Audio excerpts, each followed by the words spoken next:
British explorer Bear Grylls is best known to TV audiences for Discovery's Man vs. Wild, known as Born Survivor Bear Grylls in the UK. The magic of TV makes Grylls look like the ultimate survivor, but the truth isn't quite so clear-cut. From his genuine scrapes with death to embarrassing leaks about his so-called survival shows, this is the untold truth of Bear Grylls. School bullies. Anyone who's seen his shows might be surprised to learn that Grylls was bullied in school. The guy seems pretty tough now, but he wasn't always like that. In response to the bullying he received at school, young Grylls decided to take up karate along with a few of his friends. 3 years later, he got his black belt and went to train in Japan as the youngest member of the Karate Union of Great Britain. Grylls described the experience in his book Mud, Sweat, and Tears. Each night we slept on the floor in small wooden Japanese huts, and by day we learned how to fight real and hard. The training was more exacting and demanding than anything I had previously encountered. Military man. After leaving school, Grylls spent several months hiking the Indian Himalayas. He told the Hindustan Times, "I spent quite some time in India before I joined the army. I went out there climbing and up in West Bengal and all around Darjeeling. We were in Calcutta for a while, and then we were with the Indian Army as well." Grylls even flirted with the idea of joining the Indian Army himself at the time, but ultimately decided to enroll in the military at home in Great Britain. Grylls joined the United Kingdom Special Forces Reserve in 1994 and served with 21 Regiment Special Air Service, or SAS, for 3 years, receiving training in everything from desert and winter warfare to evasive driving, climbing, and explosives. Free fall. Grylls might have only been in SAS Reserve, but that doesn't mean he got to skip out on any of the dangerous stuff. Grylls' second deployment to Africa ended in a terrible accident that almost claimed his life. He told The Guardian, "In Africa, my parachute ripped at 17,000 feet. I blacked out and on landing broke my back. I spent the next 18 months in braces and plaster. I was lucky to survive, let alone walk again." A friend of Grylls who was with him at the time told The Guardian, "I look back and think of him in that body brace after that horrific parachute fall, and it's incredible that he survived it. Then to look at what he's achieved since then, I'd never have thought it possible." Top of the world. Breaking 3 vertebrae after a 17,000-foot fall would be enough to put most people off heights for good, but Grylls didn't let it stop him. Grylls lived his childhood dream to climb Everest when he scaled Earth's highest mountain in 1998, less than 2 years after his near-fatal Africa fall.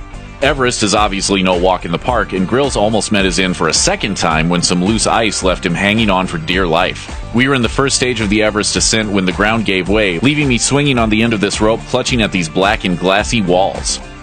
Dinner party. In 2005, Grylls and fellow explorer Lieutenant Commander Alan Veal staged one of the weirdest stunts of Grylls' career. They broke the record for the world's highest dinner party when they flew a hot air balloon to a height of 24,262 feet and climbed down to a dinner table suspended below the balloon, braving temperatures of minus 50 degrees Celsius. After enjoying a 3-course meal together, the daredevil duo dedicated the venture to Her Royal Majesty Queen Elizabeth and skydived back down to ground with full bellies. Controversies.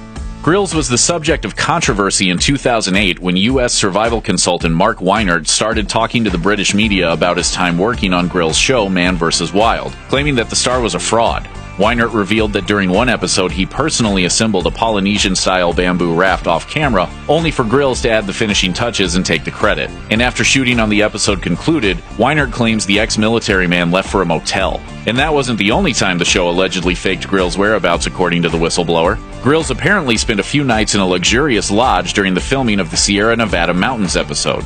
Grylls responded to the claims by saying, "If people felt misled on how the first series was represented, I'm really sorry for that. We filmed these things over 6 days, and after filming the night stuff, we're back with the crew in a base camp lodge." Adventure Dad. When your dad eats bugs and gets peed on for a living, you're bound to have an interesting childhood. That's definitely true for Bear Grylls' kids. When they aren't staying on the houseboat they have moored on the banks of London's River Thames, Grylls and his family live on a remote island off the coast of Wales. In 2013, Grylls found himself in hot water with the local council after erecting a huge metal slide that ended with a drop off a cliff face into the sea below. Grylls defended his decision by saying, "The slide is not for the paying public, and therefore the health and safety is not for other people. It's for me and the kids and friends to use when we're there. It has an element of danger to it. You do hit the water pretty hard, but do you know what? There are a lot more dangerous things around."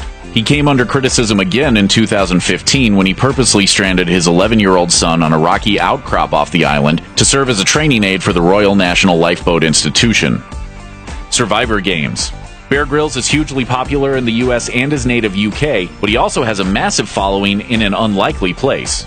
China. Grylls' 2012 bestseller Mud, Sweat, and Tears was voted the most influential book in China the year it was released. And in 2016, Grylls invited several Chinese celebrities to join him in the wild, including former NBA star Yao Ming, Olympic swimmer Fu Wanhui, and Robin Li, one of China's richest tech moguls. The show aired under the name Survivor Games and featured a premise similar to Mission Survive, a UK series in which Grylls takes 8 celebrities on a 2-week hike through unforgiving terrain and eliminates them one by one. Despite the country's love for Grylls, however, the Chinese version didn't go over well. Viewers complained that the show was tasteless and disgusting after Grylls forced the contestants to drink their own urine. Disgusting?